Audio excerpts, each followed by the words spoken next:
દોસ્તો આજે 28 તારીખ છે 28 નવેમ્બર 2025 અને આજે એક ફિલ્મ રિલીઝ થઈ રહી છે. એનું નામ છે આવવા દે. ફિલ્મ કેવી છે, ફિલ્મનો રિવ્યુ આપણે ડિટેલમાં કરીશું કે આ ફિલ્મ તમારે કેમ જોવી જોઈએ.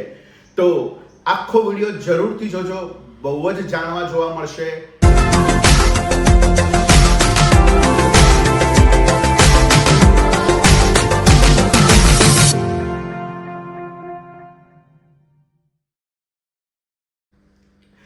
નમસ્કાર દોસ્તો, હું છું ગર્વથી ગુજરાતી વિપુલ અને તમે પણ ગર્વથી કહો હું ગુજરાતી.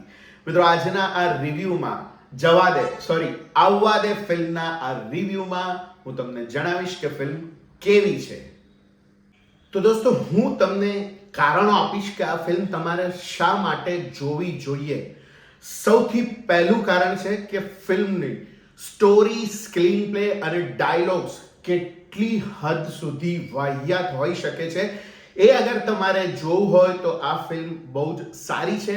અગર તમારે સમજવું હોય કે આવા ડાયલોગ્સ, આવો સ્ક્રીન પ્લે અને આવી વાર્તા ના કહેવી જોઈએ, આવું તમને અગર સમજવું જોઈએ તો આ ફિલ્મ બહુ જ સારી છે તમારા માટે.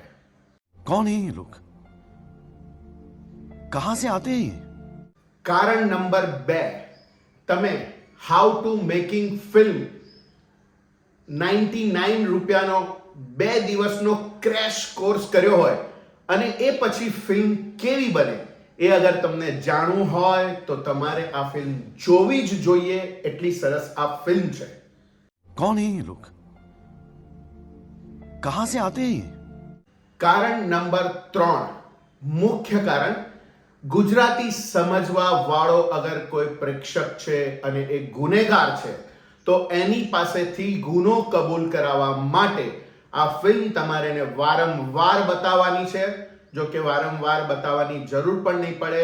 પહેલી જ વારમાં એ પૂરી થતા સુધીમાં એ પોતાનો ગુનો કબૂલી લેશે, આ નક્કી છે. અને એટલા માટે પોલીસ ફોર્સે આ ફિલ્મ ખાસ જોવી જોઈએ, કારણ કે આ ફિલ્મ ટોર્ચર કરવા માટે કેટલી હદે યોગ્ય છે એ સમજવા માટે આ ફિલ્મ પોલીસ ફોર્સે જોવી જ જોઈએ. આ એટલી સારી ફિલ્મ છે. कौन है ये लोग, कहां से आते हैं? કારણ નંબર 4, પ્રોડ્યુસરના પૈસા અગર વધી ગયા છે, એની પાસે બ્લેકના પૈસા આવી ગયા છે, તો એ પૈસાને બરબાદ કેવી રીતે કરી શકાય. 1.5 કરોડ, 1.5 કરોડ, 2.5 કરોડ કે 2 કરોડ જે પણ કંઈ અમાઉન્ટ આ ફિલ્મમાં લાગી હશે એ બરબાદ કેવી રીતે કરી શકાય એ અગર તમારે જાણવું હોય તો આ ફિલ્મ તમારે જોવી જ રહી. આ ફિલ્મ બેસ્ટ છે એના માટે. कौन है ये लोग, कहां से आते हैं? કારણ નંબર 5, તમને એવું લાગે છે કે તમને ફિલ્મ બનાવતા આવડે છે. કરવાનું શું છે ફિલ્મ બનાવવામાં? આટલું તો કરવાનું છે.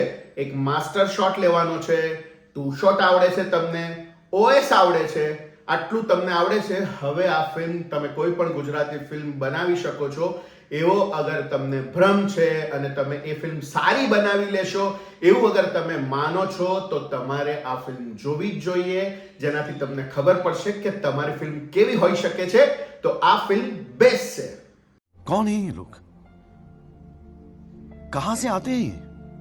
કારણ નંબર 6, તમને સ્ટોરી ટેલિંગ નથી આવડતું, સહેજ પણ ખબર નથી પડતી તમને સ્ટોરી ટેલિંગમાં, પણ તેમ છતાં તમને એવું લાગે છે કે મારે વાર્તાઓ કેવી છે, મારે ઓડિયન્સને એન્ટરટેન કરવાનો પ્રયત્ન કરવો છે અને એ પછી પણ મારે ફિલ્મ બનાવવી જ છે, તો એ ફિલ્મ કેવી બની શકે છે એ તમારે જાણવું હોય તો આ ફિલ્મ જોવી જ રહી. એના માટે આ ફિલ્મ બહુ જ સરસ છે. कौन है ये लोग, कहां से आते हैं?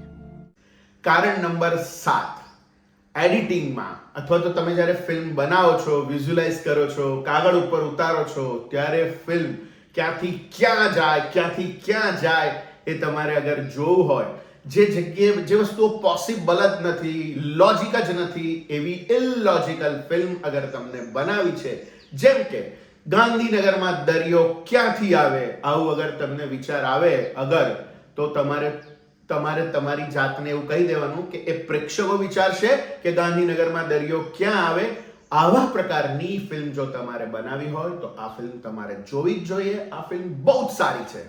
कौन है ये लोग? कहां से आते हैं ये? કારણ નંબર 8, ફિલ્મના ગીતોને અને એની કોરિયોગ્રાફીને કોઈ જ લેવા દેવા ના હોવા જોઈએ. આવું કેવી રીતે તમે કરી શકો છો એ શીખવા માટે તમારે આ ફિલ્મ જોવી જ જોઈએ. એના માટે આ ફિલ્મ બહુ જ સારી છે. कौन है ये लोग? कहां से आते हैं ये? કારણ નંબર 9, સારા સારા કલાકારોનો સમય, સારા સારા કલાકારોની મહેનત તમે કેવી રીતે વેડફી શકો છો એ અગર તમારે શીખવું છે તો આ ફિલ્મ તમારા માટે જ છે અને આ ફિલ્મ તમારે જોવી જ જોઈએ. कौन है ये लोग? कहां से आते हैं ये?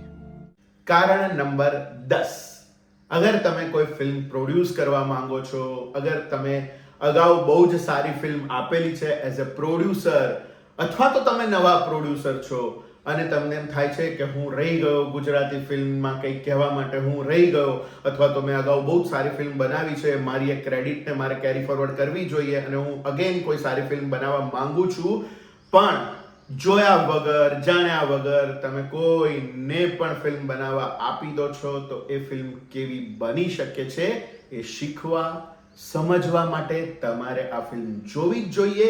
એ દ્રષ્ટિએ આ ફિલ્મ બહુ જ સરસ છે. દોસ્તો, આ ફિલ્મ મેં ગઈકાલે પ્રીમિયરમાં જોઈ અને પ્રીમિયરમાં જોયા પછી હું એના વિશે મારે સારું જ બોલવું જોઈએ, આમ તો એવું હોવું જોઈએ, પણ મિત્રો મારો નિયમ છે કે વિપુલ ખોટું નહીં બોલે અને એટલા માટે જ મારે આજે આ વખતે સાચો મારો રિવ્યૂ તમારા સુધી હું પહોંચાડી રહ્યો છું. પોપકોર્ન, સમોસા અને કોલ્ડ ડ્રિંક મેં ખાધા છે, કોલ્ડ ડ્રિંક પીધું છે અને એનું ઋણ મારે ચૂકવવું જ રહ્યું.